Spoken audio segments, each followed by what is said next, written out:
Aló, muy buenas tardes.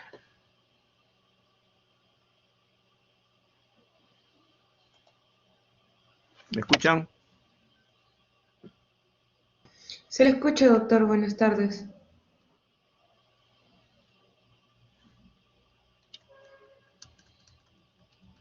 Hola.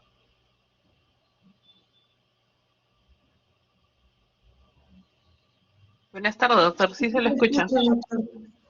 ¿Por qué están mudos? ¿Qué pasa con ustedes? Stephanie, Pamela, Marilu, Jordan, Germán, Evelyn, David. Bueno, hay solamente 6, 7. Bueno, sí, serán por las costumbres ahora, ¿no?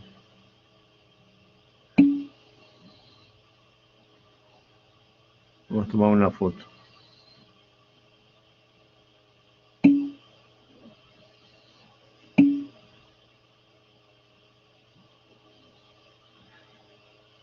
Ok.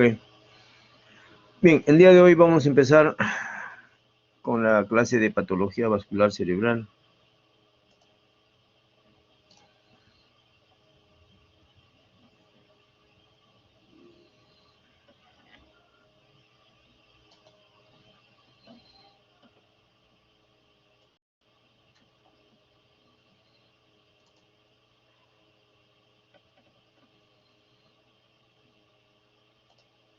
¿Se ve la pantalla?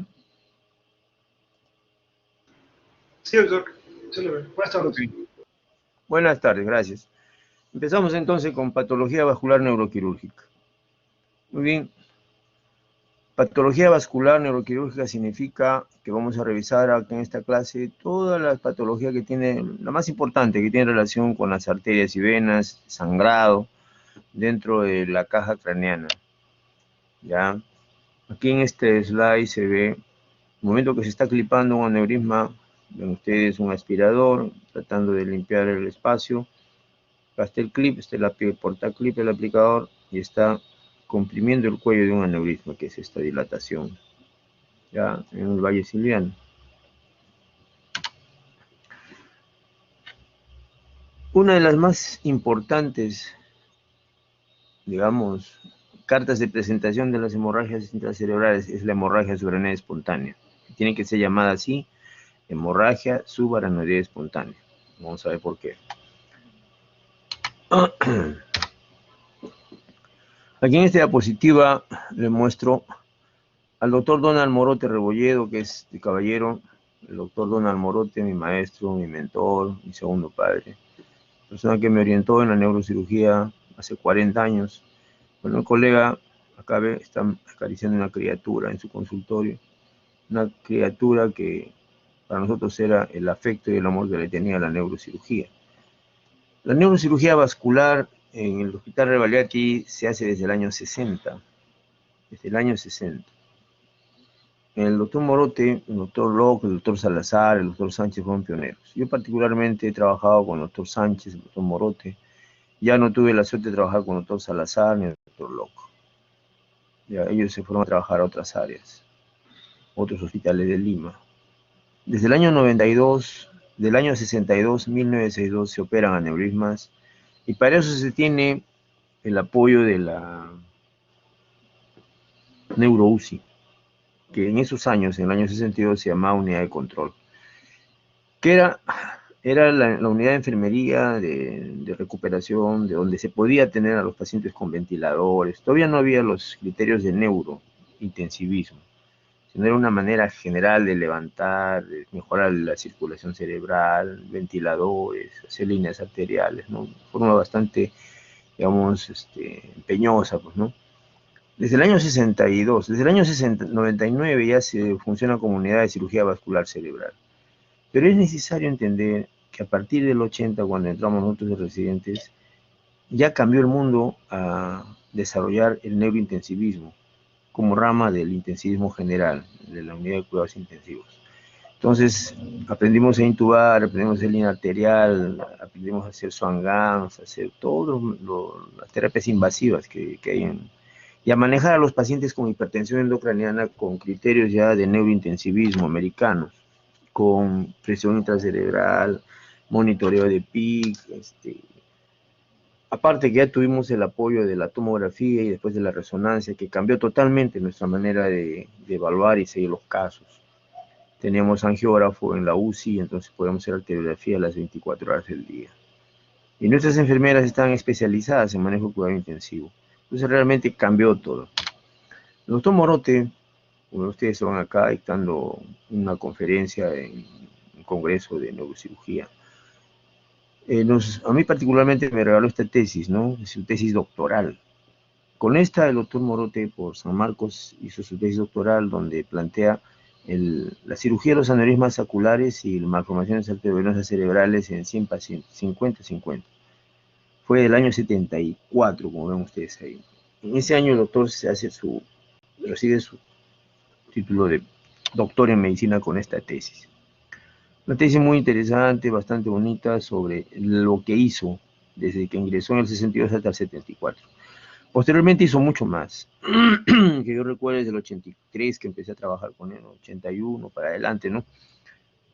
Como asistente hasta que falleció en el 94, operamos más o menos como 4.000 aneurismas. Operamos aneurismas lunes, miércoles, viernes y sábado.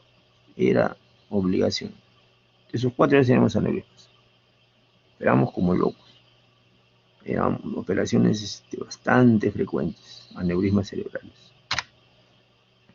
El doctor Morote nos enseñó a diagnosticar un aneurisma cerebral, ver la importancia, el manejo y la solución, el clipaje. A conocer los clips, a conocer toda la tecnología para operar aneurismas cerebrales.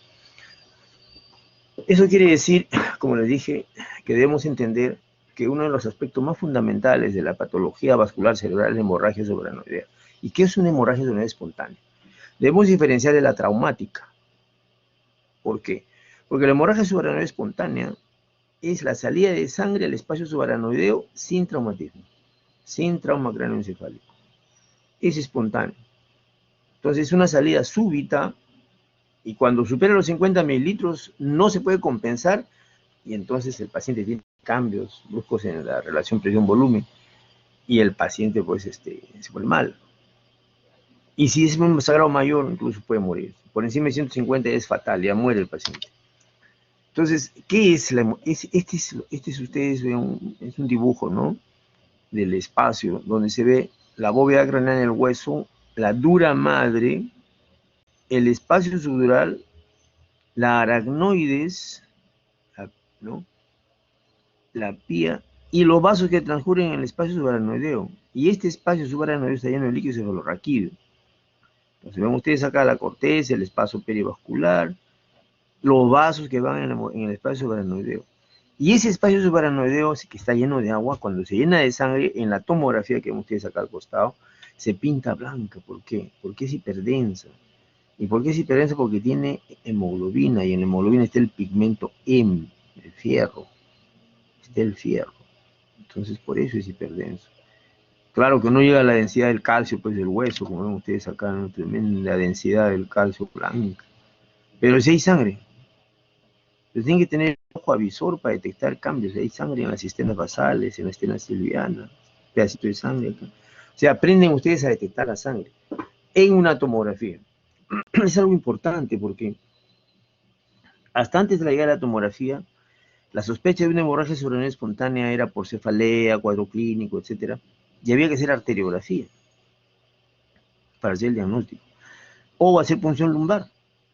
Si hacemos la punción lumbar y había sangre, salía sangre vitalmente, entonces decíamos es una hemorragia subaracnoidea. Salía santo crómico, pero hacíamos punción lumbar. Y muchos casos eran hemorragia con hematoma. Entonces los pacientes se podían haber muerto. Hemorragia con hidrocefalia, que también entonces ahora no. Ahora, lo primero que se hace ante un dolor de cabeza intenso, brutal, cefalea en trueno, que se llama thunderclap, que llega a emergencia, es pedir una tomografía. Y en la tomografía, ¿qué buscamos? Sangre. No hay sangre, tranquilos. Y si hay sangre, inmediatamente hacer y solicitar una angiotem para ver la fuente del sangrado. Y llamar al especialista. ¿Ya? Entonces, ese es el plan, por esa razón se les habla así. Más o menos, la hemorragia subaracnoidea es más del 5 al 10% de la enfermedad cerebrovascular. Bueno, son ideas epidemiológicas, ¿no? Lo importante es saber qué cosa, que la mortalidad de la hemorragia cerebral es más o menos 50%. Se mueren. Por eso es una enfermedad catastrófica. El 25% de los tienen secuela. Más o menos es así. De 100, 50 mueren con la hemorragia. De los que sobreviven, la tercera parte queda bien, tal como estaba antes de la hemorragia. El resto quedan con secuelas. No quedan bien. Entonces es una cosa grave, es una catástrofe. También hay que saber que la hemorragia subaracnoidea de la fosa posterior es más grave que la de la región supratentorial. Y más se mueren por la fosa posterior, porque es una muerte súbita, ¿no? Entonces hay que tener en cuenta esos datos. Y que la mortalidad en la hemorragia subaracnoidea es por el sangrado, por el resangrado, por el vasoespasmo.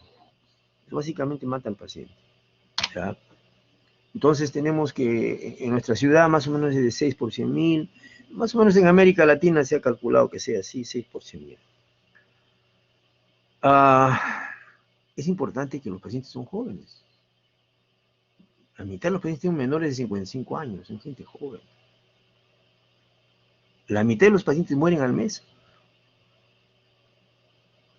Y los que viven quedan con dependencia. Ahora, ¿cuál es la causa de la gran mayoría de morbilidad, de secuelas, de problemas, de los malos resultados? Es la isquemia secundaria, o sea, el daño tardío que vamos a ver, asociado al vasoespasmo cerebral. Entonces, desde el punto de vista económico, pues es una gran pérdida, ¿no? Acá tienen todas las causas de hemorragia subaracnoidea. En general, ven ustedes, traumática, traumatismo craneoencefálico y espontánea. En cuanto a la espontánea, pues por aneurisma del 80%, después ya vienen otros tipos de malformaciones arteriovenosas, hemorragias idiopáticas, perimesencefálicas, por alteraciones hemodinámicas, generalmente el moya-moya, vasculopatías por angiopatía amiloide, se ve, ¿no? También el uso de distrades sanguíneas, ¿no? Anticoagulantes, etcétera, etcétera. Los gliomas, la metástasis, la apoplejía de los mangioblastomas dan cirugía, pues, ¿no? Dan problemas. Y hay que separar, pero la más frecuente de la hemorragia subaracnoidea es la traumática. ¿Por qué? Porque el trauma pues, es más frecuente que la hemorragia cerebral. El trauma es una cosa brutal. Y hay una buena cantidad de pacientes que tienen TEC moderado a grave, que tienen hemorragia subaracnoidea traumática, diferente a la espontánea. ¿Ya? Entonces, la hemorragia subaracnoidea en general, la primera causa es trauma. La hemorragia espontánea, la primera causa, aneurisma. Bien, y sobre la causa de esta hemorragia vemos acá sobre los aneurismas, ¿no? Con relación a la edad, dijimos, es gente joven, el sexo es más en mujeres, bueno, pero también en algunos casos es igual, ¿no? En cuanto a genética, hay familias asociadas con aneurismas, hay familias que tienen el abuelo, el papá, los hijos, tienen patrón dominante. En cuanto a la etnia, la raza negra está vinculada a más alta tasa, dicen que está asociada a la hipertensión. Los que comen pescado, por ejemplo, los japoneses también tienen bastante, los que toman mucho licor, especialmente vodka, los finlandeses también tienen bastante. Y a otras causas secundarias tenemos el cigarrillo. El cigarrillo está asociado fuertemente. La hipertensión, el cigarrillo, el uso de alcohol, no son datos frecuentes. Especialmente el cigarrillo. Y el alcohol, bueno, se ha visto asociado en Finlandia por el uso de vodka. En cuanto a la fisiopatología, el sangrado es en las cisternas, en la aracnoides, que están las cisternas, ven ustedes acá, la cisterna silviana, interhemisférica, peritroncales, y acá se ve en la patología, ¿no? Está la sangre metida en la cisterna, ¿no? Tiene el espacio subaracnoideo. La aracnoide es un tejido fibroso porque tiene tabique, está lleno de líquido cefalorraquídeo, con compartimentos y todo eso, ¿no? Más o menos su volumen es 150. Entonces la sangre pasa al espacio subaracnoideo, lo llena, ¿no? Inmediatamente trae problemas. Pero los problemas, ¿dónde ocurren generalmente? Miren ustedes acá este vaso sanguíneo. La sangre viene por acá, el impacto, el chorro, el flush viene así, golpea en esta zona. Las zonas donde hay divisiones en Y, esas zonas se hacen débiles, como ven ustedes acá. Crecen y por un pequeño hoyito por ahí, ¡pum!, sale la sangre. Se desarrolla todo. Este mecanismo de formación y ruptura en las zonas de ángulo de Y se ve pues a la degeneración vascular en la capa de la... hay 3 capas endoteliales en los músculos, ¿no? Entonces, en la capa muscular, especialmente en la elástica externa y la que tiene relación ya con la capa adventicia, se hace débil, se hace como un globito. Y a veces tan delgado que por ahí se ve el flujo, se ve que pasa la sangre, así de delgadito. Cuando un paciente tiene hemorragia subaracnoidea, tiene eventos precoces y eventos tardíos. No se olviden de eso. O sea, toda hemorragia cerebral de tipo subaracnoidea espontánea tiene eventos precoces y eventos tardíos. Los precoces, por la gran cantidad de sangre que se libera y se acumula como un hematoma, provoca hiperemia reactiva y por la hipertensión endocrinal severa, por isquemia transitoria. Entonces, esa isquemia transitoria es la causa del daño precoz, de la injuria precoz. ¿Y cuándo pasa eso? Las primeras 72 horas. Si pasan las 72 horas, ya vienen las complicaciones tardías, llamadas tardías. Entonces, en la precoz, como hay isquemia cerebral, esta isquemia cerebral disminuye la presión de perfusión cerebral, hay vasoconstricción en los vasitos pequeños, aumenta el tono vasodilatador, y lo que es más grave, se liberan catecolaminas, radicales libres, endotelina, angiotensina, todo eso sale de los vasos, de los glóbulos rojos que están destruyéndose. Entonces ven ustedes acá una serie de eventos, pues, ¿no? El coágulo sanguíneo, la lisis del coágulo, libera oximoglobina, provoca vasoconstricción, y eso aumenta la presión intracerebral. Por otro lado, los mecanismos que se suceden después de una ruptura, tanto en el hipotálamo como en el sistema parasimpático, aumentan la vasopresina. Entonces hay una respuesta de Cushing aguda. Esa vasopresina libre trae como consecuencia pues problemas a nivel simpático, o sea, el exceso de estado simpático que simula un infarto miocárdico. Aumenta la presión arterial, hay disfunción miocárdica, hay edema pulmonar, y entonces ven médicos que están pidiendo enzimas, están pidiendo una serie de... pensando que el paciente está con infarto y lo que tiene es una hemorragia subaracnoidea. Realmente nos mareamos, ¿ya?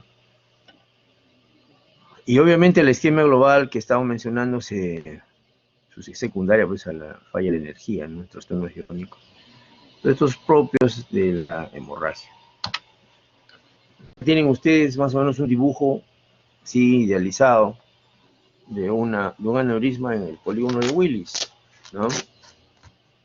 Este aneurisma del polígono de Willis tiene un aneurisma multilobulado que, como ustedes ven, al costado se rompe, porque debilita la pared. O sea, el impacto, el martillo de agua, la presión que hace el golpe de la sangre en esa zona débil, hace que esto, el estrés hemodinámico, y se hace un globo como acá. Y entonces se hace multilobulado y ¡pum! Sale la sangre. ¿Ya? Entonces, esta ruptura del aneurisma provoca isquemia cerebral transitoria, con daño precoz, relacionado con quién, con la apoptosis, la ruptura de la barrera hematoencefálica, trastornos en la microcirculación, la vasoconstricción severa, microtrombosis. La misma hemorragia también da pues daño tardío y daño frecuente, da tardío y daño precoz, ¿no? Entonces, uno repara el aneurisma, o sea, lo mete a sala, lo opera inmediatamente, pero ya está sucediendo la isquemia cerebral tardía. Ya está sucediendo. ¿Ya? O el aneurisma provoca un hematoma intracelular o intraventricular, hidrocefalia, daño directo. Entonces, todos esos son mecanismos relacionados con el pobre pronóstico. Ven ustedes acá, pobre pronóstico. Toda la ruptura aneurismática que hace que sea una catástrofe, por lo que ustedes ven acá como pobre pronóstico.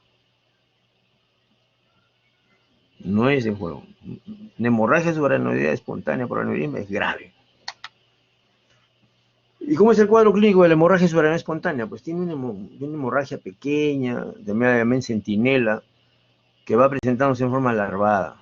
Cuando ya se ha desarrollado, hay signos meningios, Lo más común es una cefalea en thunderclap, o sea, llamada cefalea brutal, como que se rompe, le tira un palazo en la cabeza al paciente. Y bueno, pues, que puede estar relacionado o no con el esfuerzo, sí. A veces dicen que cuando está realizando un poco en el baño, va a levantar una maleta.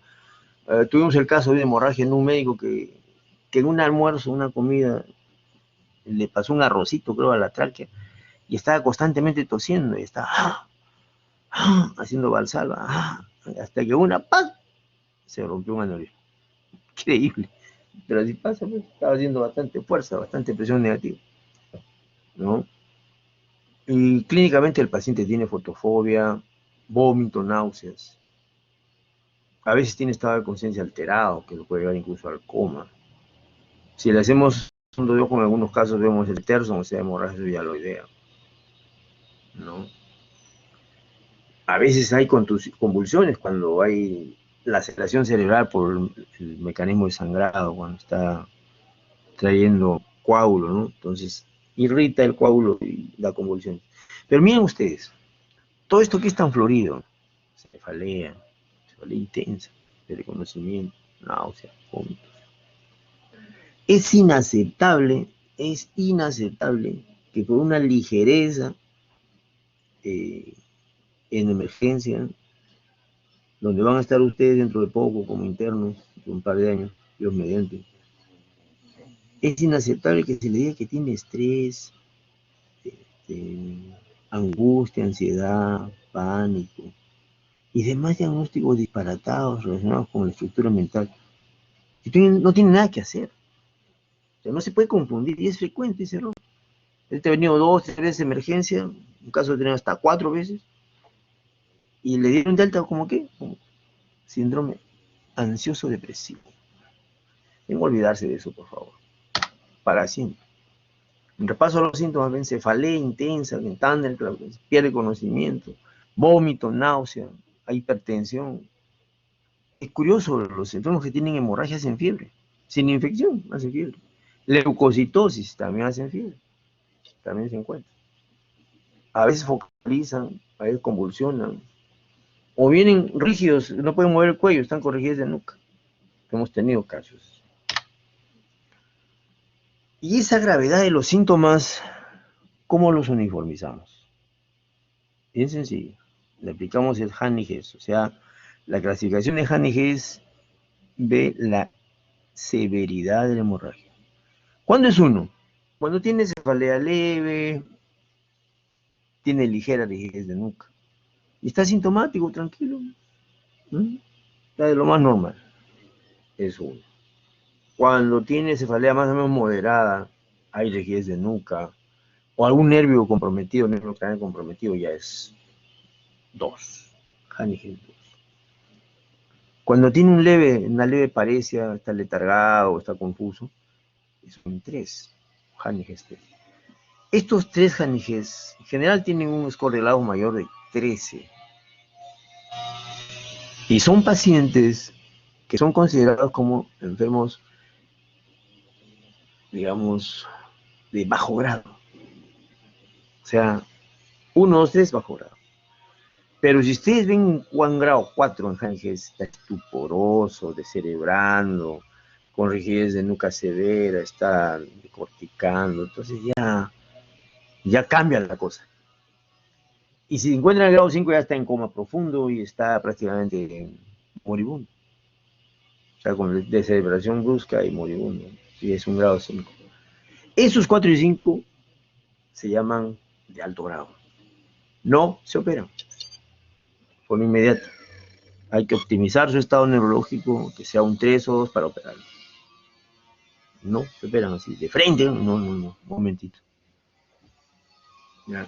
Entonces, los grados 1, 2, 3, sí. Los grados 4 hay que hacer junta médica, grado 5 igual, para decidir si entra o no entra. Hay otra escala, por lo demás, también llamada de Hannig-Hess, perdón, parecida a la Hannig-Hess, es la de la World Federation, de la Federación Mundial de Neurocirujanos, World Federation Neurosurgeons. Igual también juega con el Glasgow. El Glasgow 15, grado 1. 13, 14, grado 2. Pero, ojo, si hay déficit focal, pero tiene grado 13-14, ese es considerado como un grado 3. Y el grado menor de 7 a 12 es el grado 4 y menos de 3 a 6 grado 5. Son los más graves. Los grados 5 hay que verlos con calma, con mucha calma. ¿Por qué? Porque los grados 5 y 4 no son para cirugía inmediata. Hay que optimizar su estado neurológico. Algo les ha pasado. Como les dije anteriormente, hacíamos arteriografía, punción lumbar, etcétera, etcétera, etcétera. Porque era la realidad que teníamos. No había otra forma de diagnosticar la presencia o no de un aneurisma o una hemorragia de orden espontáneo. Teníamos la clínica y ya. Entonces, cuando vino la tomografía en los 80 ya cambió. Ahora se sabe qué es el procedimiento de elección. ¿Y qué hay en la tomografía? En la tomografía vemos hiperdensidad. ¿En dónde? En las cisternas. Entonces, es diagnóstica en un 90% en las primeras 72 horas. Y a medida que pasa el tiempo va bajando. Después de los 4 días ya es más difícil. Generalmente la zona de sangrado indica el nivel de ruptura. ¿De dónde fue la ruptura? También nos informa si hay presencia de hematoma intraparenquimal o hidrocefalia. Y por la cantidad de sangre que se ve en la tomografía también vemos si va a venir un nuevo vasoespasmo probablemente. Eso se llama clasificación de Fisher. Entonces la tomografía, aparte que nos diagnostica la hemorragia cerebral espontánea, que nos hace ver qué zona es la que ha sangrado, también nos va a dar la clasificación de Fisher, que es cómo la cantidad de sangre está en relación con la presencia o no en el futuro de vasoespasmo. Entonces, cuando el Fisher es más alto, Fisher 3, significa que la cisterna tiene tanta sangre que es más gruesa de 1 milímetro, entonces allí ese enfermo con probabilidad alta va a ser vasoespasmo, que estar alertas. En cambio, el Fisher 1, que no tiene sangre, no hace problemas. ¿Ya? Entonces, ayuda la tomografía a detectar la presencia o no de hemorragia cerebral espontánea y el grado que tiene de presencia de... Si hay hartas cisternas comprometidas gruesas, es Fisher 3. Pero, ¿qué pasa si nuestro paciente viene a los 8 o 10 días de Corocochay? No tiene quien lo traiga. Y viene a los 8 o 10 días, ya es negativo, pues ya no se ve en la tomografía la sangre, pues ya se absorbió, se deglutió. Entonces, pero queda la duda, porque el enfermo dijo que tenía un dolor de cabeza brutal. Y vino con rigidez de nuca, ahora ya le ha bajado un poco, pero entonces, ante esa duda, esa es de la punción lumbar. Si la tomografía es negativa, y hay días transcurridos, pero hay cuadro clínico, se hace tomografía, se hace punción lumbar. ¿Ya? ¿Hay contraindicación para la punción lumbar? Sí. Si un enfermo está decorticando, no le van a hacer punción lumbar. Si está deshebrando, menos. ¿Por qué? Porque tiene clínica de deterioro. Rostro caudal, llamamos así, o compresión de las estructuras troncales, medulares, mesencefálicas. No. Pero si la tomografía es normal, aparentemente normal, no hay masa, no hay nada, y es negativa, pero un cuadro clínico está sospechoso, es en punción lumbar. Ya. Y en la punción lumbar estamos buscando ¿qué? Santocromía, estamos buscando hematíes crenados, o sea, hematíes que se arruguen, para hacer el diagnóstico. ¿Qué diagnóstico? El diagnóstico de hemorragia suprarrenal espontánea. Ahora, también hay resonancia. Desde el año del 92 acá en el Perú hay resonancia, ¿no? Otros lugares más antes. ¿Y ayuda la resonancia? Claro. En la fase aguda y en la fase tardía. En la fase aguda es muy útil el FLAIR. Es muy sensible. Es superior en fosa posterior a la tomografía. Nos da la zona de sangrado. Pero el cuento es que tiene dificultades prácticas, porque no es accesible. El tiempo en que se obtiene las imágenes es muy alto, muy elevado. Tiene limitación en los pacientes claustrofóbicos, pues entonces. Y por otro lado, hay un problema. como en la mañana que un paciente me estaba consultando, no sé cómo habrá resuelto. El paciente me consulta por su papá que le han pedido una resonancia en un resonador abierto porque está con ventilador y está con oxígeno. Necesita el oxígeno. Entonces, no se puede hacer pues normalmente, porque normalmente no está cerrado. En los lugares que he ido habitualmente, no. Entonces está con ese problema. Entonces, no es que viene él y dice, haga resonancia. No, no, no. Hay que saber pedir. Ver su... Definitivamente estamos de acuerdo en que es superior al tomógrafo en el diagnóstico. Pero incluso se puede ver hiperintensidad, ¿no? Hasta los 39 días se puede ver. O sea, demostrar, acá ha habido sangrado, ¿no? Imagínense, es sensible al 100% en el flare hasta los 75 días, hasta los 45 días. O sea, hasta el mes y medio, acá había sangre. Entonces ya no es, ya uno tiene que buscar. Si hay sangre ahí tiene que hacer arterio o angiotema. Ni modo. O sea, ayuda. Pero el problema es que no es, pues no hay. No hay. La resonancia no se hace en agudo. La tomografía eso tiene en agudo. El resonador está en este momento malogrado, pero hay quien lo haga. Entonces no se puede.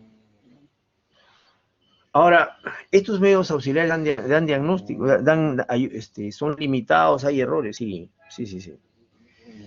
Por ejemplo, frecuentemente no se conoce el espectro, no, los médicos no se interesan, no evalúan una cefalea, le dicen que es una cefalea de tipo depresión, angustia, ¿no? No, pues no está bien. O a veces creen que es un síndrome viral o psiquiátrica, ¿no?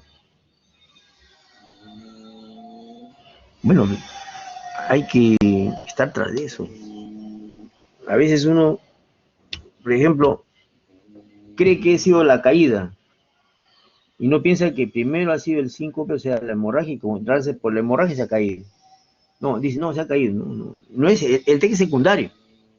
Lo primero fue la hemorragia. Igual con el corazón. Se dedican a ver el electrocardiograma, a ver las enzimas, y no entienden que es un síndrome de irritabilidad miocárdica, un TACUSO por la respuesta simpática aguda. Entonces, ahí hay problemas, ¿no? O se dedican a pensar en que es una crisis hipertensiva, y no piensan que es una hemorragia cerebral, un aneurisma. Es por el desconocimiento, pues, de la clínica de un aneurisma roto.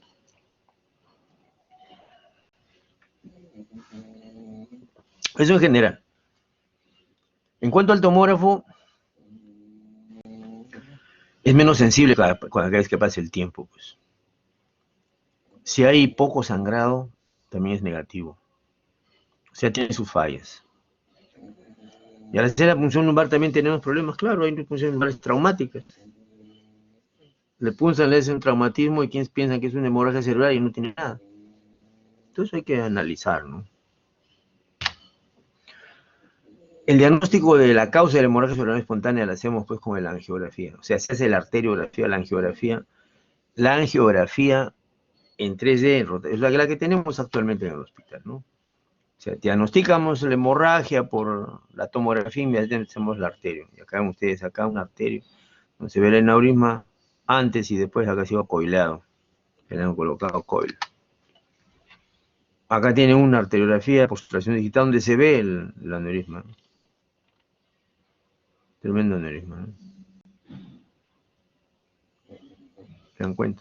Con eso se usa el diagnóstico. Con eso se llega al diagnóstico. La arteriografía.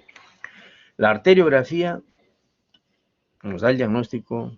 Acá, por ejemplo, es un aneurisma silviano. Entonces, es el método de oro, el método estándar de oro se llama así. Angiografía por sustracción digital.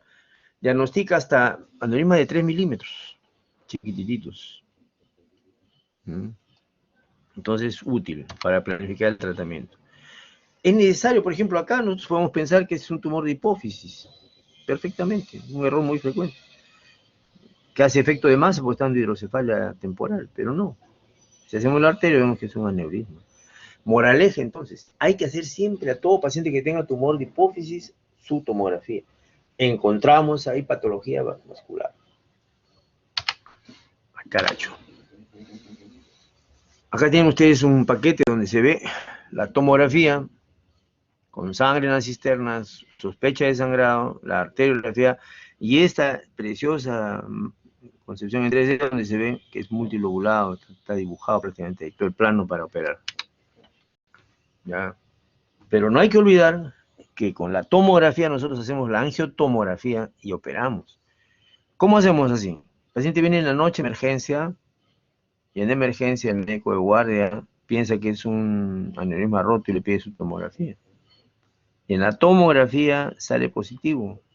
El paciente cuando va le dicen, ¿cómo fue? ¿Qué le han hecho? Hemos hecho tomografía. Resultado, sangre. Hay que hacer angiotomo. Se hace el angiotomo y se encuentra el aneurisma. ¿Saben ustedes el aneurisma? En la bifurcación. Tiene aneurisma, entonces, angiotem, se le hace el angiotem y sale, pues, el aneurisma. Se programa. Llegó 11 de la noche, se hizo el angiotem 1 de la mañana, 4 de la mañana está ya con todo completo y se opera a las 7, 8 de la mañana. Se opera. Eso. Así es la decisión de nosotros. Para eso usamos el angiotem. A esa hora no hay angiógrafo. A esa hora no hay el colega que venga a hacer su vasito, su estudio vascular. No. Sometámonos de guardia. Entonces, la tomografía la hacemos con tomografía, resonancia, punción lumbar, angioresonancia, angiotomografía. Y también usamos el Doppler, porque el Doppler permite ver el flujo sanguíneo, ver si hay un vasoespasmo en las arterias cerebrales. Este es un cuadro desarrollado por nosotros en el Hospital Rebagliati, en los primeros momentos de que empezamos a hacer neurocirugía vascular para hacer un flujograma de problema quirúrgico, ¿no? Como ustedes acá, sospecha de su hemorragia, su tomografía, si es positivo, angiotem, si hay aneurisma, cirugía, pasa a cirugía inmediatamente. Si no, estudio, se hace todo, pues todo como debe ser, todo el flujograma.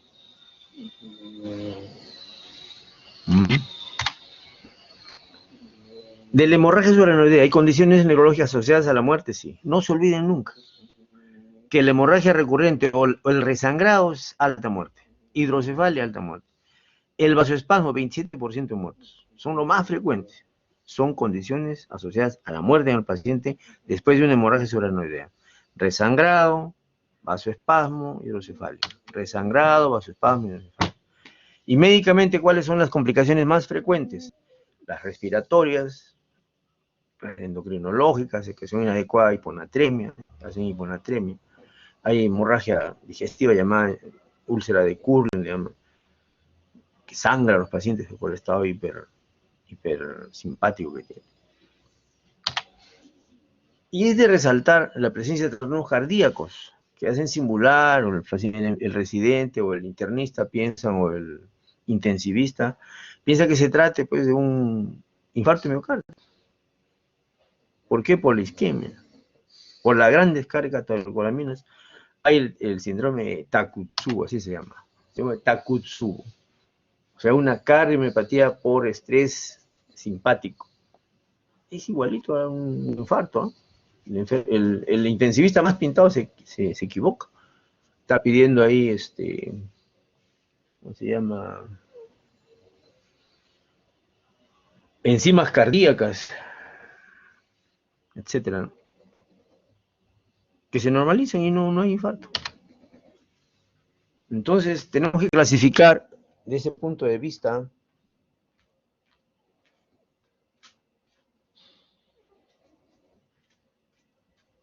las complicaciones más precoces, o sea, las primeras 72 horas. La más grave es el resangrado. Está pintado en verde ahí, para que lo vean con claridad. De los 4 a 14 días también hay otra serie, pero lo más importante, ¿cuál es? Vasoespasmo cerebral. El vasoespasmo es la peor plaga que se presenta después de los 4 a 14 días. La hidrocefalia también viene, claro, y trae problemas, sí. Y la hidrocefalia puede ser aguda en las primeras horas o tardía o crónica después de los 15 días. Y es una hidrocefalia crónica. ¿Ya? Eso es lo más importante, recuerden eso. El vasoespasmo de 4 a 14 días. El resangrado las primeras 72 horas. El primer día más que todos. Y la hidrocefalia.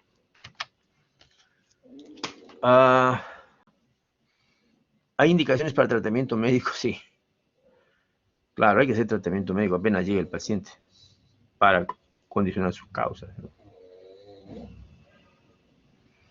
Pero a veces, si el paciente está con edad muy alta, tiene 96 años, está moribundo, tiene insuficiencia renal, insuficiencia hepática, EPOC, o sea, enfermedad pulmonar obstructiva crónica, está moribundo, pues no le vamos a operar, entonces será tratamiento médico, de sostén, de soporte. Si hay complicaciones médicas severas, que ya les he mencionado, o ya vino con vasoespasmo de su casa, o es un aneurisma pequeñito, no quirúrgico, ¿no? O no quiere operarse. Ha habido casos, ¿no? ¿Qué casos se ven? Se ven casos, pues, es bien frecuente, por ejemplo, los evangélicos. Hay evangélicos que no aceptan transfusión sanguínea y no quieren operarse. Y debemos entrar, pues, con sangre, pero no quieren, ni menos embolizar. No aceptan. El tratamiento, cabe una indicación general, que eso lo pueden hacer ustedes cuando estén en emergencia. Ingresa a la unidad de shock trauma, reposo, semifauler, evitar ruidos, tener al paciente en reposo absoluto, reponer el volumen, mantener una buena presión, anticonvulsivantes, analgésicos, sedarlo, antieméticos, antiulcerosos, laxantes para que no se estriñan. Y la batería de exámenes que se piden, que no deben olvidarlo nunca: gases, electrolitos, glucosa, perfil hemático, hematológico, en fin, radiografía de tórax, todo, ¿no? ¿Y cuándo intubar a un paciente que tiene hemorragia cerebral? Cuando el grado es menor de 8, intubarlo, ¿no? Cuando está con hipertensión severa, hipoxémico, o cuando tiene mucho CO2, o sea, está con hipercarbia, ¿no? O edema pulmón, o está bradipneico. Entonces, tiene indicaciones para intubar al paciente. Hablamos de la principal complicación, unas palabras del resangrado. ¿Grave el resangrado? Sí, gravísimo. Riesgo máximo las primeras 6 horas el primer día. Mortalidad 60-90%, es gravísimo. Hay que evitarlo, hay que evitarlo, hay que evitarlo. ¿Cómo se evita? Operando. ¿Cómo se evita? Operando. ¿Ya? El resangrado es muy frecuente en las primeras 6 horas, han escuchado usted. ¿Hay factores predisponentes? Claro. El sexo femenino, la edad, más de 70 años, digamos, la precocidad del sangrado, el mal estado neurológico, hipertensión, o se le hace una punción lumbar con hipertensión endocrinana, pues se le condena al pobre, se le predispone a que se muera, se enclava. ¿Ya? O si se le hace ventriculostomía, se puede infectar o se evacúa demasiado líquido, hay hipotensión, sangre del paciente. Todas esas condiciones hacen que haya factores para resangrado. ¿Cómo se evita? ¿Cómo se evita? Clipándolo o embolizándolo. Clipándolo o embolizándolo. Entonces, eso es lo principal. ¿Hay otras medidas para evitar el resangrado? Bueno, sí, reducir la presión, bajar la hipertensión arterial, etcétera, pero básicamente es operando. La otra complicación grave, aparte del resangrado, es el vasoespasmo. Las arterias se cierran. Se presenta entre los 4 a 14 días. Después de operado, nosotros hemos operado al día siguiente. Hoy día llegó con sangrado ahorita, mañana se opera a 8 de la mañana, en la tarde estamos contentos. Pasado mañana vamos a ver, el enfermo está con hemiplegia. ¿Qué ha hecho? Vasoespasmo. Ha hecho vasoespasmo. Entonces es un deterioro. Es un deterioro. ¿Y qué es lo que se encuentra? En el Doppler se encuentra aumento de la velocidad de flujo y en la tomografía de perfusión se encuentran problemas. ¿Qué factores predisponen al vasoespasmo? La hemorragia de un volumen que sea en las cisternas, o sea, el Fisher, un Fisher 3, por ejemplo, es de alta posibilidad de que haya vasoespasmo. O haber operado después de 4 a 14 días, después de la hemorragia. El paciente está con hiponatremia, hipovolemia, o tiene una hemorragia recurrente, o sea, resangrado, está hipotenso, o con hipertensión endocraniana. Entonces, esos casos hacen que haya factores que predisponen al resangrado. ¿Cómo lo diagnosticamos? Con Doppler diario. Doppler diario. Hacemos Doppler, flujo sanguíneo con Doppler todos los días en la UCI. Aumenta el flujo, inmediatamente se sospecha vasoespasmo. Obviamente que se diagnostica con la arteriografía, pero se sospecha por el cuadro clínico y el Doppler. ¿Ya? Que ven ustedes el Fisher, el 1, el 2, el 3 y el 4 son los que dan más hipertensión endocrinal. Y acá se ven la arteriografía vasos finitos, miren, parece un hilito. Se le ha echado y se ha engrosado. ¿Qué se le ha echado? No se le ha echado magia. No. Se ha hecho un lavado químico endovascular con verapamilo. Y eso ha roto esa cadena, por eso se dilata.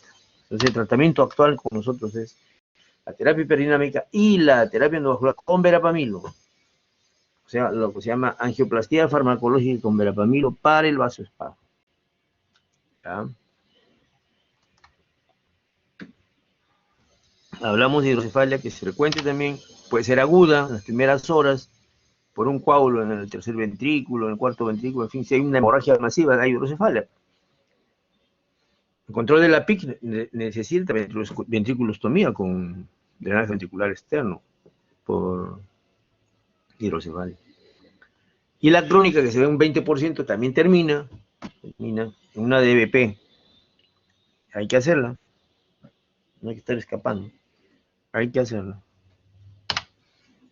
Hay convulsiones también, hay convulsiones, pero la fenitoína los primeros meses. No se abusa porque trae problemas cognitivos. Disbalancia de electrolíticos, hiponatremia, no se olviden nunca, hiponatremia. Buscar hiponatremia. Generalmente cuando es comunicante anterior, que daña el hipotálamo con el sangrado, buscar hiponatremia. ¿Ya? El ritmo del comunicante anterior. Hiponatremia.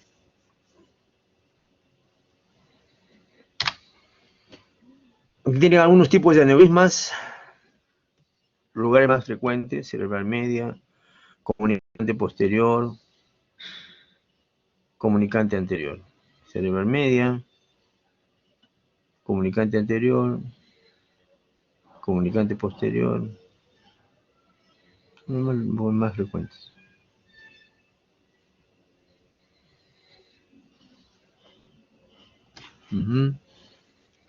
Hay otros lugares también. El ápice basilar. ¿Qué tipos de aneurismas hay? Saculares, un globito. Hay aneurismas fusiformes, ¿no?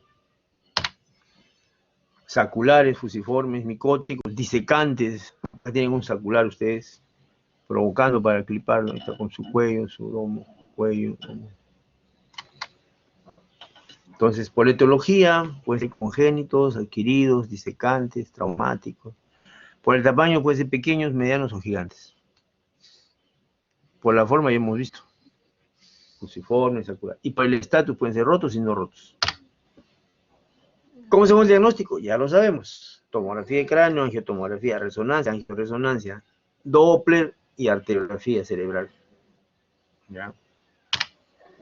Ya tienen ustedes imágenes de los aneurismas, los lugares más frecuentes, y el polígono de Willis, que tenemos acá. Hay reconstrucciones tridimensionales, como estas que son angioteam, donde se ve que es una aneurisma gigante, con imágenes muy bonitas, ¿no? Para ver el tipo de aneurisma que tenemos a la mano. Tienen ustedes un aneurisma. Otro pericalloso. Acá.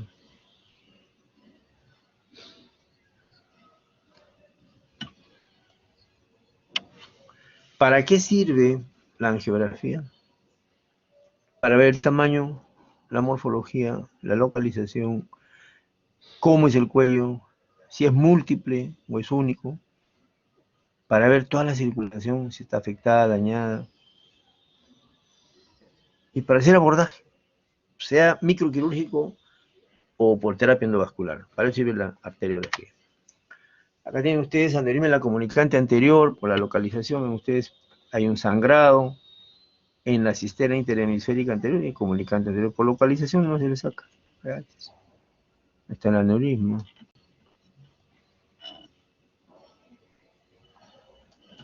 Acá hay otro de carótida interna.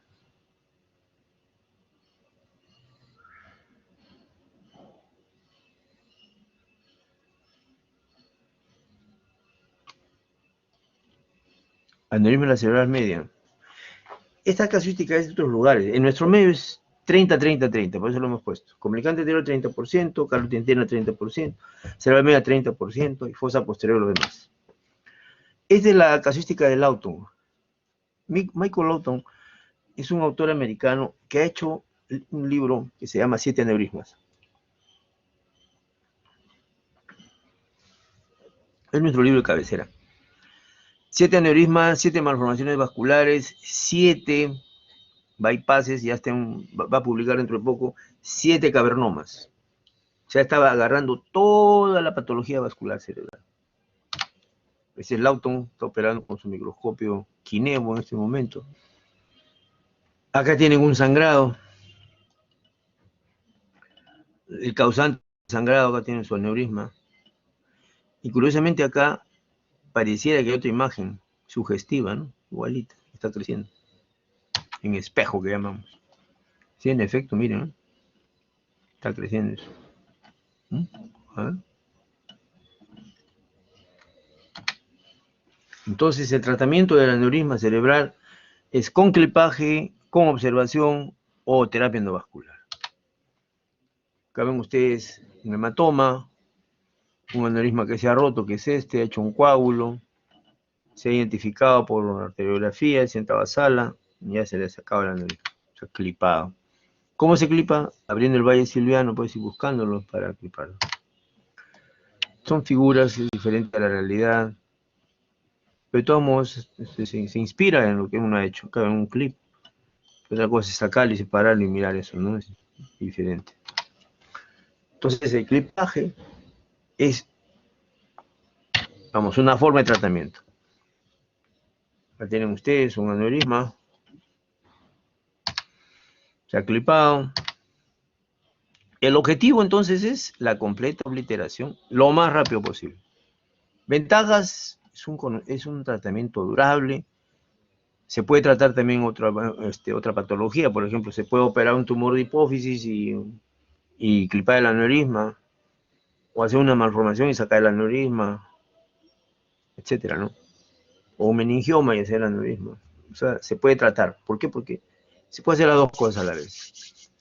También se descomprime el parénquima, se retira el hematoma si es que hay un coágulo, se hace lobina temporal si es que es necesario, o la masa misma del tamaño, si es un gigante, es un hueco ahí, entonces deje espacio para que el cerebro se dilate y tenga espacio, ¿no?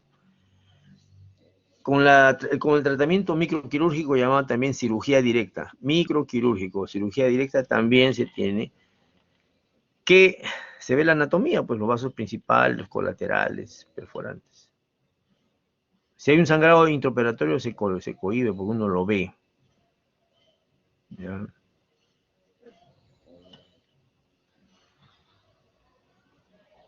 Ahí está el clip. Ven ustedes en el Valle Silviano el clip. Pero el clipaje solamente, no.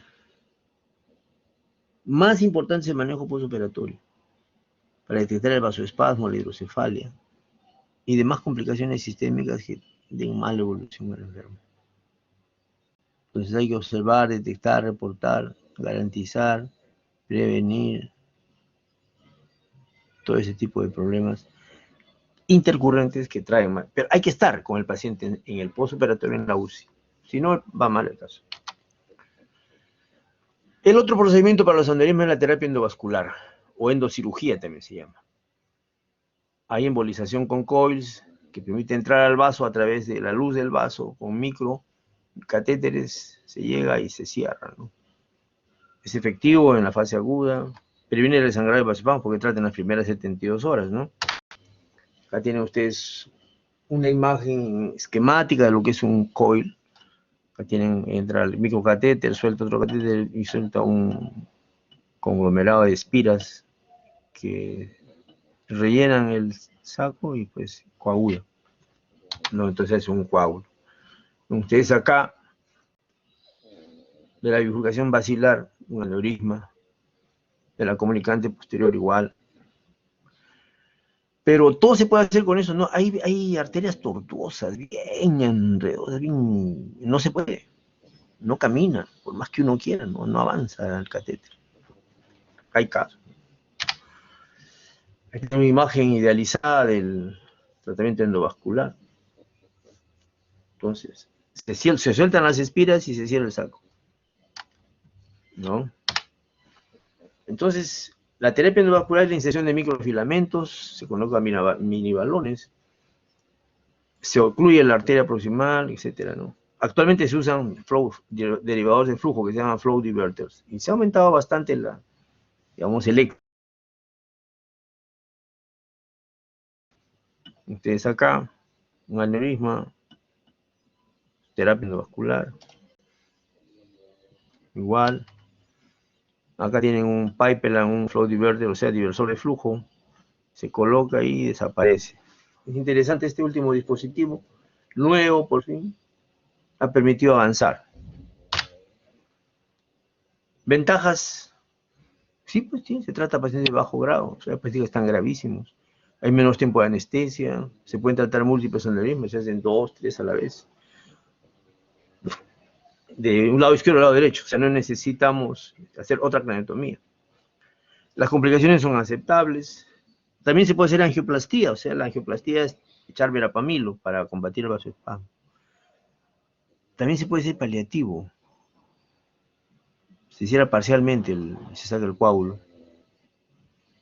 Y lo más importante es que es una tecnología nueva en desarrollo rápido y mejora.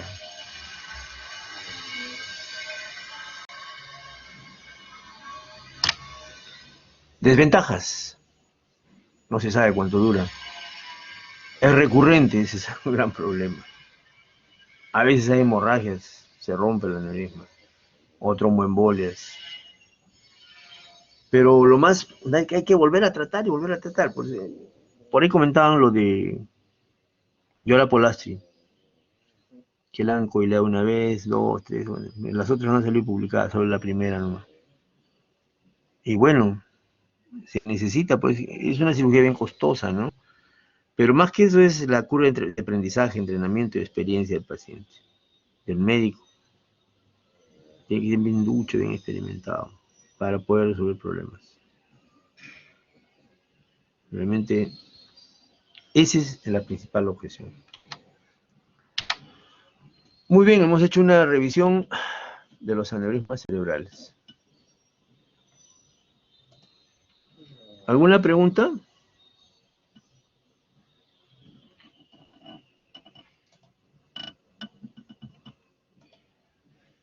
Han aumentado a 21. David Wong, ¿alguna pregunta? Sí, doctor. ¿Alguna pregunta, hijo? Bueno, hasta ahorita todo bien, doctor. Ok, gracias. Gracias, doctor. Vamos a tomar una foto de los que han asistido hoy día. De los primeros, y todo eso pues son méritos para ustedes los que asisten. Ahora los otros no estarán haciendo la cola en el estadio, los que no han venido. Tenemos 21 asistentes, 20 asistentes, faltan bastante. Bueno, vamos a ver la segunda parte. Patología vascular, segunda parte, malformaciones. Malformación arteriovenosa. ¿Qué es? Se abre el cráneo y se encuentra esa masa. ¿Cómo la describen? Como espaguetis, masa sanguinolenta. Grandes arterias y venas. Esas venas son arteriolizadas. ¿Por qué? Porque la sangre arterial pasa directamente a la sangre venosa sin necesidad del lecho vascular. Aquí hay lecho vascular. Por eso hay arterias, arteriolas, vénulas, venitas, ahí es normal, pero acá no. Hay algo acá abajo. Entonces, una malformación arteriovenosa es una colección anormal de vasos en los que el flujo sanguíneo pasa directamente al lado venoso sin lecho capilar. Pasa directamente. Puede ser intraventricular, intracerebral, cortical, subcortical, puede ser profunda, puede ser dural, o puede tener todo, puede ser mixta. Entonces, este ovillo vascular tiene venas deformadas, dilatadas, que no tienen lecho capilar. A veces son colecciones plexiformes, displásicas, que tienen arterias que llegan y venas que salen, ¿no? Es causa frecuente de hemorragia cerebral en adulto joven, sí. Normotenso, ¿ah? Normotenso. O sea, normal, el chico de repente, ¡pum!, tiene su hematoma. Tiene un riesgo de 2 a 4% anual. Son lesiones congénitas, ojo, a diferencia de los aneurismas, que son lesiones adquiridas, es una diferencia fundamental. Aneurisma, lesión adquirida. MAB, lesión congénita. Tiene mucha importancia eso, tanto económica, de todo tipo, hasta de seguro. Pero los seguros no pagan malformaciones congénitas, no pagan malformaciones, porque son congénitas. ¿Es un proceso de desarrollo alterado? Sí. Se calcula que en el día 23, 24 ocurre este problema, ¿no?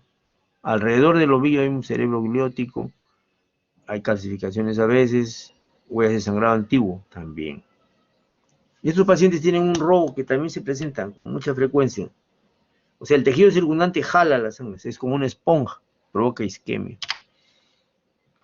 ¿Qué forma o quiénes constituyen? Vasos arteriales, lo que se llaman aferentes, o feeders, o vasos nutricios, que son estos, que pueden ser de tránsito, o sea, que pasan por allí, no le dan nada, o alimentadores, le van dando alimento a la malformación arteriosa.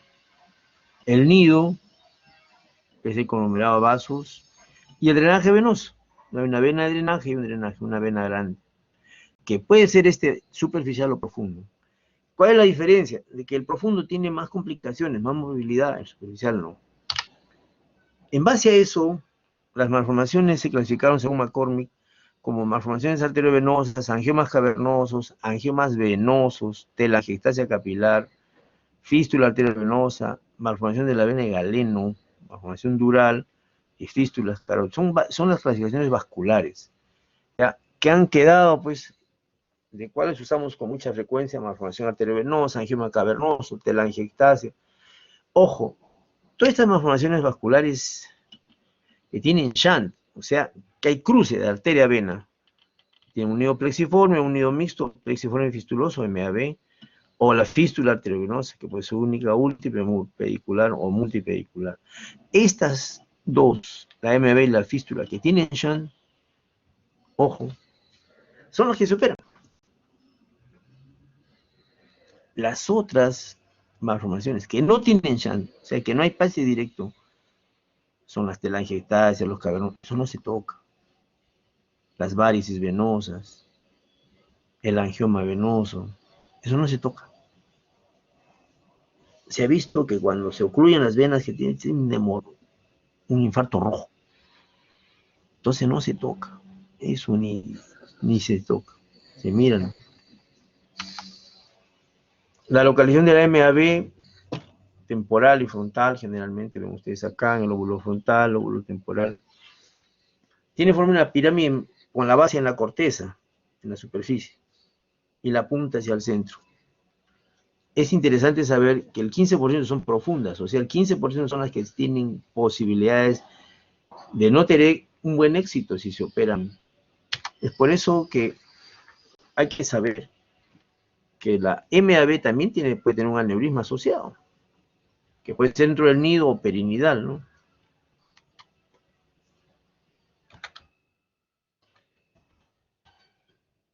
El cuadro clínico de la MAB es una hemorragia, por un lado, que puede ser cortical, subcortical, profunda, intraventricular. Puede presentar síndrome convulsivo, o sea, convulsionar. Se ha descrito un 32%, 28%. Cefalea, muchas veces persistente. La masa comprime también se ha visto. O cuadros demenciales cuando son frontales. ¿Qué se hace para diagnosticarle? Arteriografía, TEM, resonancia, angioresonancia, igual que aneurisma. Entonces ahí tenemos una MAB, es un ovillo vascular, que cuando uno lo encuentra inmediatamente tiene que plantear el estudio con arteriografía. Arteriografía de los 6 vasos que se llaman, ¿Por qué son 6 vasos? Son 2 vertebrales, 2 de carótida,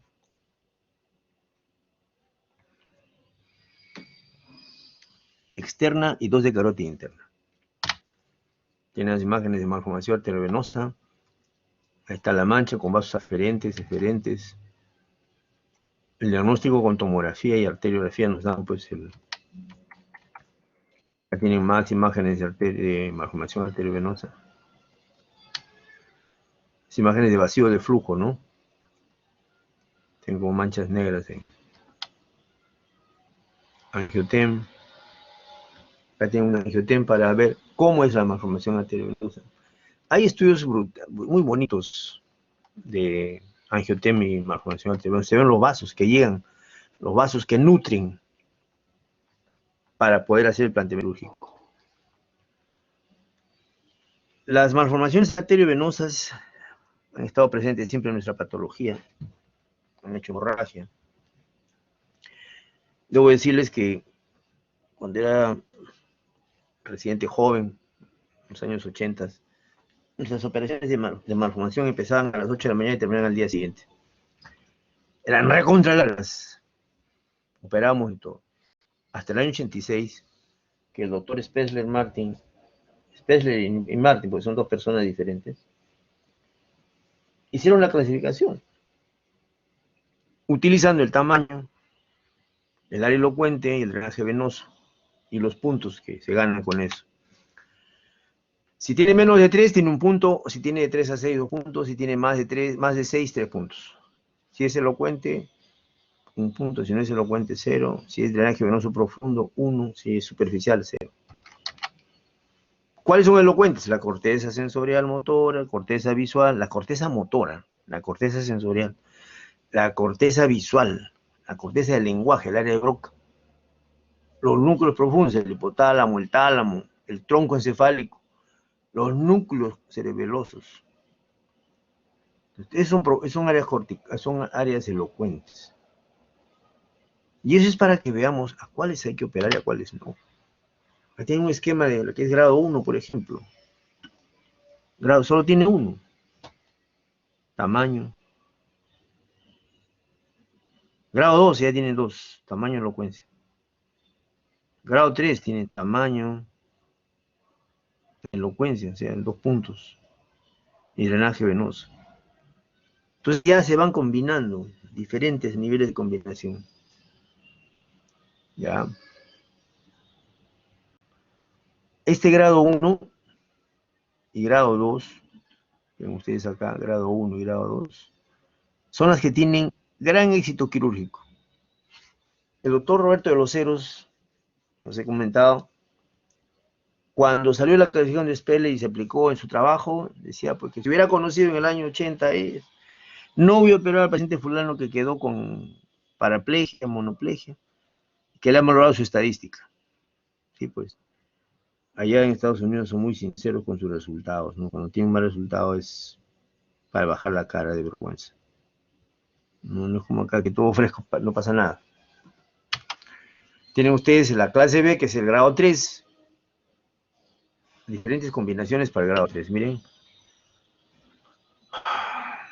1, 1, 1, 2 y 1, 2 y 1, 3, 0. Diferentes combinaciones para el grado 3. O clase B. Y los que no se operan son, y los clase B, lo ven ustedes allí, son tributarios no de cirugía, sino de terapia endovascular para bajar el tamaño y mandarlos, ¿a dónde? A radiocirugía. A radiocirugía para hacer gamma knife y poder optimizar la evolución del paciente. La grado 4 no se hace nada, se observa nada más, también llamada clase C de Ponce, o grado 4 de Spessler-Martin, o clase C de Ponce. La anterior, grado 3 de Spessler-Martin o clase B de Ponce.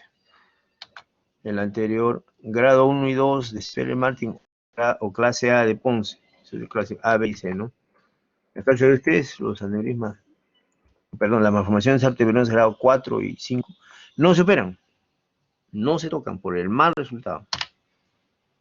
Entonces, el objetivo es eliminar pues, el riesgo de una malformación, disminuir la malformación. El tratamiento puede ser con microneurocirugía, microneuroquirúrgico. Hay que excluirla. Se va ocluyendo paulatinamente los vasos en forma de círculo, o de la periferia hacia adentro, y se saca la vena al final. También se hace terapia endovascular, vamos a ver ahorita. También se hace radioterapia y radiocirugía. Según Speller, no se olviden, 1 y 2 son para cirugía. Grado 3, resección con angioembolización o radiocirugía. Esta es la radiocirugía. Y grado 4, evitar la cirugía y hacer alternativas de manejo, o sea, tratamiento no quirúrgico. Entonces, luego vemos que de acuerdo a Speller, 1 y 2, superficiales, no elocuentes, no se operan. Grado 3, tratamiento múltiple, y grado 4 y 5, cirugía salvo condiciones especiales.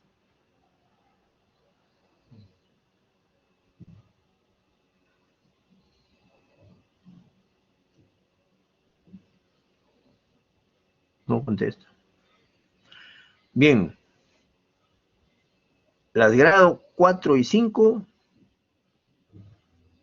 ¿cuándo se operan? Les hemos dicho que no deben operarse. Pero si ya sangró,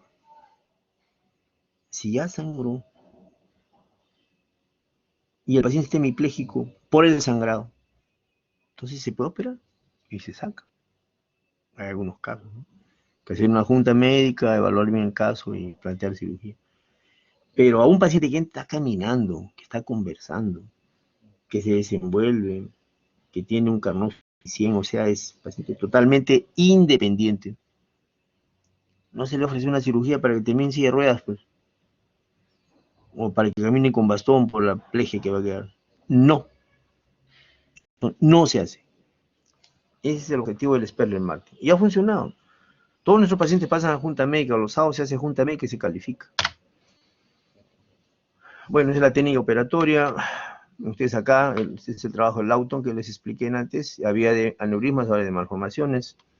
Ustedes las malformaciones más frecuentes, la forma como debe operarse según él, es en forma, sacar todo en bloque, ¿no? Ir cerrando todos los vasitos de paso, ¿no? Y cliparlos. Acá tienen una malformación, se le da la vuelta, en semicírculo, ¿ven? Y sale la malformación. Ya está saliendo acá. Se clipa bien los vasos, se limpia, ya está limpiecita. Curativa. O sea, no hay... El tratamiento puede ser con cirugía, que acabamos de ver, o con terapia endovascular. El problema es que vuelven a reclutar, o sea, vuelven a reprimebilizarse. Pero inicialmente se les da, pues, en algunos casos se les da sinacrilato o polivinil vandélico para que se esclerosis se cierre. ¿Ya? Hay complicaciones, sí. A veces hay sangrado, se rompe una vena y hay una hemorragia, pues, postoperatoria. O hay infartos, ¿no? Acá tienen, por ejemplo, un ejemplo de terapia, miren ustedes, tremenda formación. Desaparece totalmente. ¿Ya? Y la otra forma de tratarlas es con radiocirugía, con gamma knife que ya tenemos en el Perú. Con radiocirugía, las malformaciones pequeñas, profundas, básicamente, pequeñas y profundas, se utiliza la malformación. ¿Ya? Bien, vamos a ver unas palabras últimas sobre lo que es cavernoma. Estamos a las 4, tenemos 10 minutos. Cavernomas, antiguamente no había otra forma de diagnosticar con arteriografía, y estas lesiones eran angiográficamente negativas, son ocultas, no dan imagen angiográfica en el cavernoma. Entonces, no se sabía su existencia en buena cuenta, pues se conocía que había, pero no en la magnitud que hay ahora. Porque ahora con la aplicación de resonancia a todos los pacientes que se puedan y tomografía se va descubriendo. Con tomografía se sospecha, pero no se, mira acá pareciera, pero no estamos seguros, ¿no? Pareciera que hay acá algo. Pero si dejamos avanzar a una resonancia, miren, ya se encuentra acá vacío de flujo, vacío de señal. Aquí algo hay. ¿Qué cosa es un cavernoma? Entonces, el diagnóstico se hace en el cavernoma con resonancia. La resonancia es ideal para diagnosticar el cavernoma. Igual acá vemos esta imagen. confirma, es un cavernoma. Y su característica masa, que parece un pócor, la imagen de pócor. ¿Ya?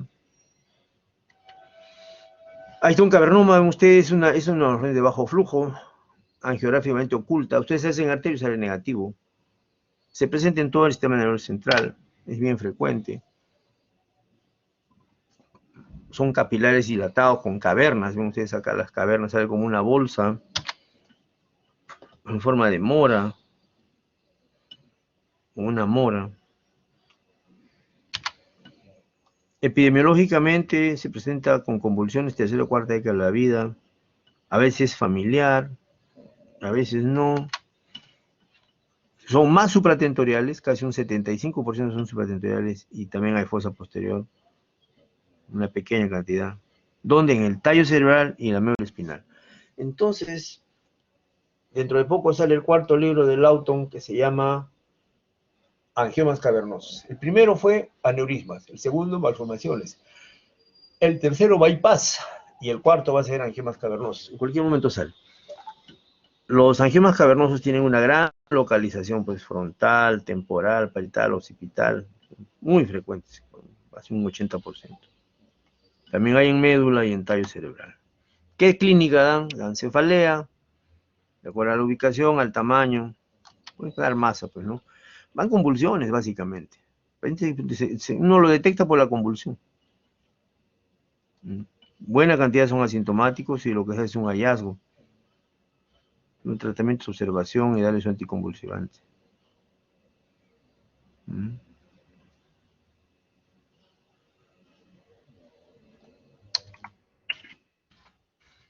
¿Qué clínica?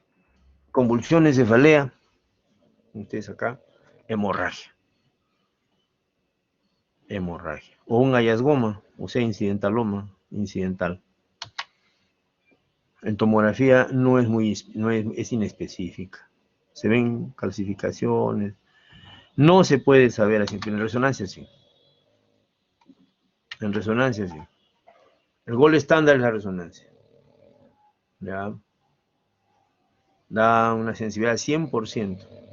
Se diagnostica, es como una palomita de maíz. La angiografía es oculta, como les digo, a veces hay malformaciones asociadas o venas, pero es oculta, no se sabe. ¿Ya? También se hace angiografía, resonancia funcional, tractografía para ubicar al cavernoma. Generalmente es asintomático o convulsiona, ¿no? Tratamiento puede ser terapia médica, no se usa radiocirugía, ahora se usa microcirugía o tratamiento médico. ¿De qué? De la convulsión. Es muy, parece que convulsionan, por eso se les tiene que estar monitorizando.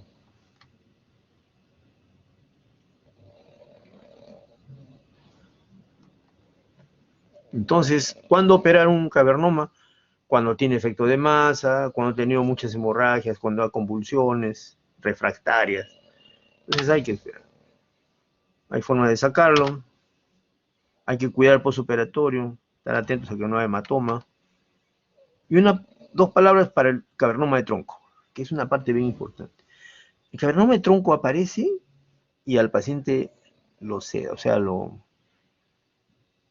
trae a mal traer. ¿Por qué? Porque el sangrado en tronco, si bien no es un sangrado masivo, sino dentro del cavernoma, provoca déficit motor, afasia, paraplegia, cuadriplegia, monoplegia, todo un drama. Todo un drama.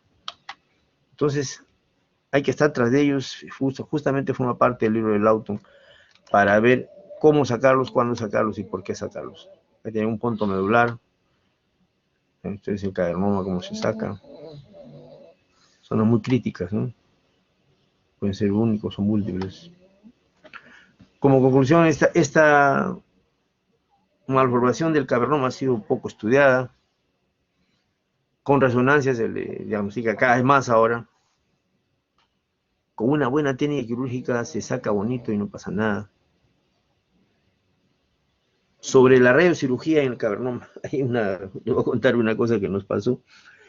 Del año 96 al año 2005, creo, 2004, 2005, juntamos, es decir, En todo ese tiempo, 10 cavernomas de tronco encefálico y los mandamos a Estados Unidos a que le hagan radiocirugía porque hay tronco encefálico. Cada uno nos costó $30.000. Por 10 son $300.000. Tranquilo nomás. 2004 viene un americano y dice que la radiocirugía no sirve ni debe usarse. Uf, gran duelo. Nos hicieron un juicio administrativo para que demostremos por qué le habíamos indicado radiocirugía a los pacientes con cavernoma. Entonces, al final, jugamos al empate. ¿Qué significa? Que ni está demostrado, ni está pasado. Como dice acá, se requieren mayores estudios. Entonces, ya nos salvamos de eso. No nos pasó nada, pero nos quisieron hacer flecos.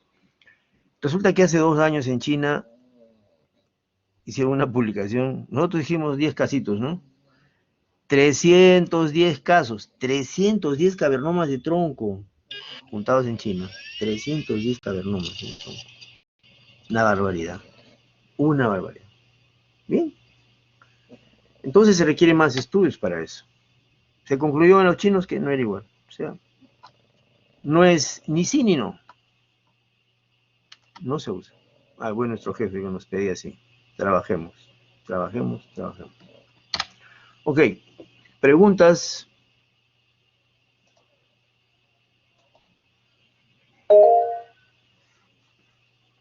Ilan Joel Vargas Torres. Escuchamos, hijo. Doctor, una cosa, en los casos de malformaciones arteriovenosas que no presentan el shunt y que dijo que no eran de forma operatoria, ¿qué se tiene que hacer en esos casos?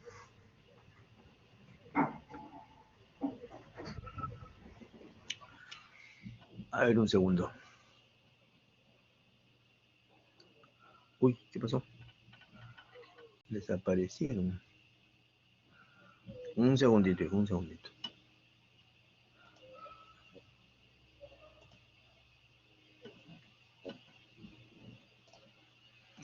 Las que no tienen shunt, ¿no? Sí, doctor.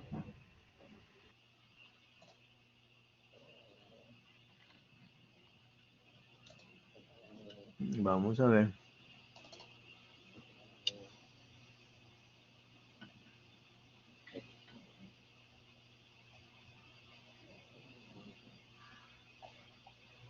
Está por acá eso.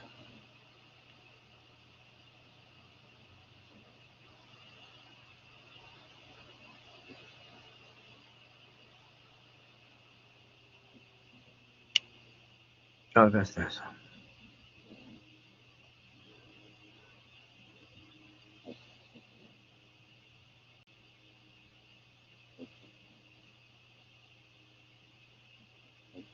Uy, ¿dónde está?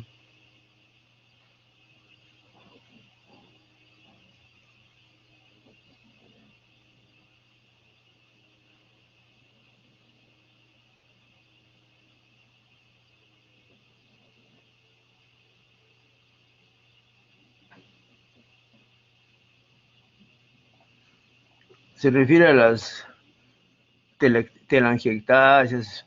Básicamente son venas. Eso se observan, hijo. Básicamente son pura vena. ¿Dónde está eso? Pura vena son. El tratamiento es observación. Hay bastantes angiomas venosos. Cuando le hacen una tomografía, se describe una vena gruesa o una araña vascular que le llaman. O sea, acá está. Acá está. ¿Se observa? ¿Lo observas? ¿Se mira Sí, en la doctor. pantalla? Sí, doctor, sí se ve la pantalla. Malformaciones cerebrovasculares sin shunt. Sin shunt, ¿eh? Son capilares telangiectasias. El cavernoma que estamos tratando. Malformaciones venosas, alteración de desarrollo, son angiomas venosos, varices. Eso se observan. El cavernoma, si no pasa nada, si solo da convulsiones, si se trata con anticonvulsivante y no pasa nada, ahí queda, ¿no?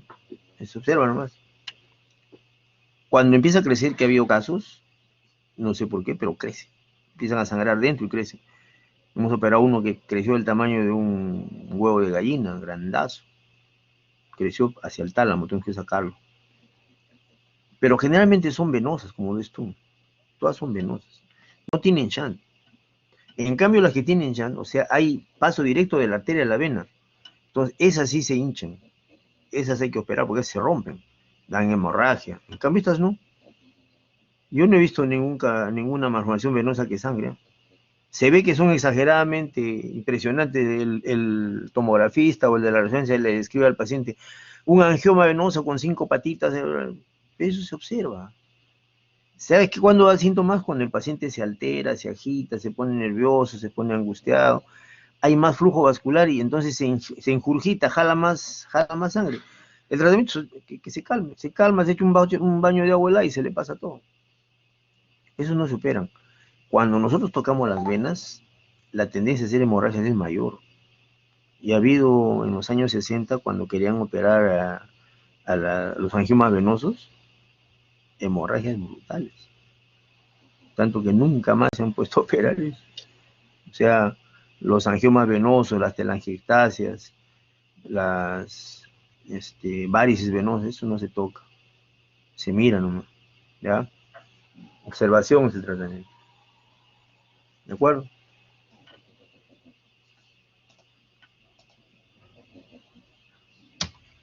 ¿Alguna pregunta más?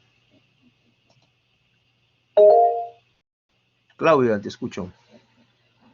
Sí, doctor, buenas tardes. Hola.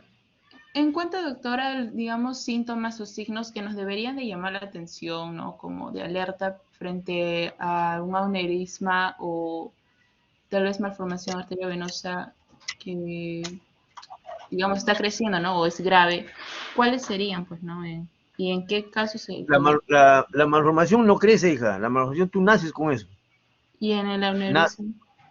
el aneurisma no, ese es adquirido, eso va creciendo. Pero ya te digo, eran los signos de alarma, los signos de alerta, los warning signs. ¿Cuáles son? Cefalea retroocular, dolor retroocular, parestesia facial, parestesia en las manos. Mira, yo he tenido como 4 o 5 casos diagnosticados con warning signs. Un acierto mío porque es por la sospecha clínica, uno sospecha. Un caso, por ejemplo, una vigilante del hospital que fue a las 12:30, a la 1, a ver al médico encargado de triaje en emergencia porque tenía parestesia en la cara, se le adormecía, se mordía la jeta y no la sentía. Ella me decía, doctor, me muerdo la jeta, le labio y no lo siento. Bueno, el médico que la vio, como vio su historia y vio que era divorciada, separada, dijo, está nerviosa, tome su diazepam y se acabó. La chica salió llorando y justo yo entraba a emergencia. Y me dijo, doctor, ¿qué le pasa, señor? Doctor, me he venido, me han dicho que me vaya a mi casa, no me dan ni descanso, me han dado mi diazepam, que soy nerviosa, que estoy con estrés. ¿Pero qué tiene usted? ¿Qué problema tiene? Mire, doctor, de hace rato noto que mi cara está dura, no la siento en la mano. Ya tengo dolor de cabeza. No tengo una molestia detrás del ojo como si tuviera un clavo ahí que me fastidia. Bueno, le dije, vamos a hacerle su tomografía. ¿Qué costaba hacerle tomografía como signo de alarma? Le hacemos y sale positivo. Tenía sangrado pequeño, pero tenía sangrado. O sea, había sangrado. Se operó. Cuando salió de alta, lo fue a buscar al médico, le dijo Zambacanuta, lo quiso denunciar y enjuiciar. O sea, no es bueno atribuir, ya les he dicho a los que están rotando conmigo en las mañanas, y a ustedes en general se lo digo a todos, olvídense de la depresión, la angustia. En emergencia, no, por favor. En emergencia, no pongan ese diagnóstico. Primero diagnostiquen bien.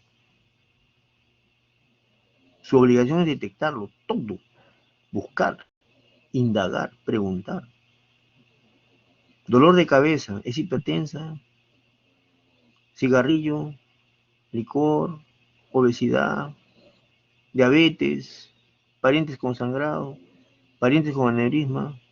Todo eso se va juntando, formando los antecedentes. Yo he tenido una familia, el abuelo médico, el papá médico, 3 hijos con aneurisma, una tía con aneurisma. O sea, toda la familia con aneurisma. Imagínense. Ya tienen que estar en todas. ¿Algo más? ¿Más preguntas? David Wong, te pregunto, te escucho. Sí, doctor. Disculpe, con respecto a la clasificación de Petzler-Martin, mencionó que en el grado 4, o bueno, en el grado C, dependiendo de quién hablemos, no se debía tratar quirúrgicamente, sino que se hacía métodos Observación, observación. alternativos. Claro, Observación, observación. hijo. ¿Y el método alternativo también es observación o es algo más aparte de eso? Bueno, método alternativo le ponemos como un eufemismo porque lo que yo hago, particularmente yo con toda la experiencia que he tenido en esto, yo los mando a medicina alternativa, que hagan meditación, que hagan, ¿cómo se llama eso? Mm, Tai chi, esas cosas, estudios de introspección, sedación, qué sé yo. O sea, que se le baje el estado simpático, porque andan tensos, andan angustiados, ¿no? Tienen que hacer meditación, tienen que cambiar de vida, tienen que volverse veganos, tienen que relajarse, ir a nadar, dormir tranquilos, cambiar de vida en una palabra, dejar el cigarrillo, el trago, la amanecida, la pacharaca, dejar de hacer pesas, ya es cambio de vida, porque están en un riesgo de romperse, ¿me entiendes? Entonces, ahí hay que hacer pues medicina complementaria, o sea, tranquilidad, ¿ya? Así es, Perfecto. Gracias, doctor. ¿ya? ¿Alguien más? ¿Alguna pregunta más, por favor?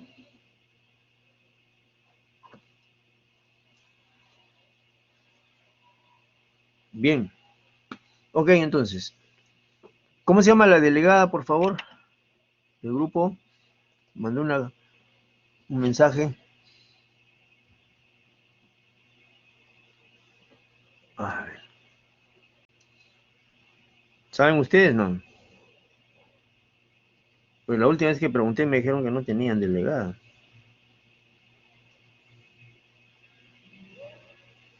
Buenas tardes, la delegada se llama Eliana. Valera, ¿no? Sí, no recuerdo bien su apellido, pero sí, es Valeria, sí, su apellido es algo así. No, no se llama Valera. No, se llama Eliana, se apellida Valera, lo que pasa es que particularmente soy pésima con los apellidos, pero sí, es con V, Valera me parece, doctor. No, porque ella me llamó, me escribió. Me Sí, en la dijo, mañana justamente nos comentó, doctor. por la clase de mañana, me dijo. No la Eso, tengo. pero eso ya lo solucionamos con el otro doctor, no se preocupe. ¿Para cuándo es su clase? Ya tuvimos la teoría, doctor. ¿Ya la han hecho? En la mañana, así, antes que usted. ¿A qué hora la han hecho? Más temprano, antes que usted tengamos nuestra teoría con usted. Qué bravos son, ¿ah? Bueno, la tenía por acá, chica. Bueno, ya la han hecho, no hay problema. No, pero necesito el nombre para enviarle la clase. No ha asistido hoy día, pero acá En todo caso, doctor, me parece que sí es todo, pero la conexión, como usted sabe, ha estado pésima todo el día. ¿Usted cree que se la pueda enviar a mi compañera Lucero? Y ella también nos lo Claro, hace llegar sin problema. ya. Muchas Ok, entonces le envío a Lucero. Yo no tenía el gracias. nombre por acá. Ah, hola. Bueno, se ha perdido. Yo lo anoté acá. Bueno, muy bien. Ok, entonces quedamos así. Gracias, buenas tardes. Gracias, doctor. Buen día. Gracias, doctor. Gracias.